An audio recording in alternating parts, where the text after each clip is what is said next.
Well, South Africa is celebrating a landmark moment in its history. It's 30 years since the first free and fair elections in the country, which for decades was ruled by a white minority.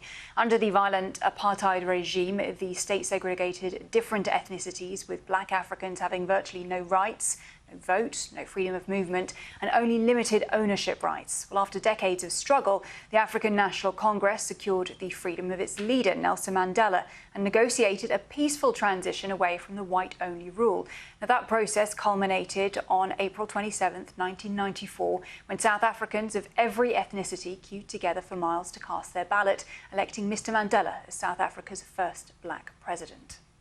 Well, at the 30th anniversary celebrations in Pretoria on Saturday, South Africa's current president, Cyril Ramaphosa, paid tribute to those who helped fight for the country's freedom.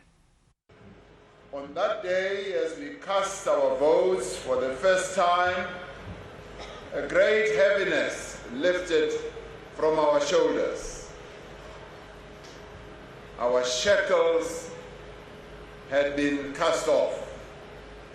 The shackles that had tied us down for hundreds of years.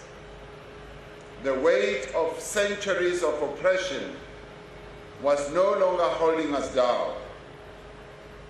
Even though our backs bore scars of the cruel lashes of those who had whipped and subjected us for more than 300 years, on that day, as a united people, we stood tall as South Africans.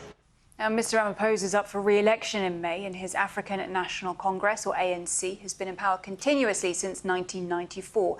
Now, while it remains far ahead in the opinion polls, it potentially faces the prospect of losing its parliamentary majority for the first time.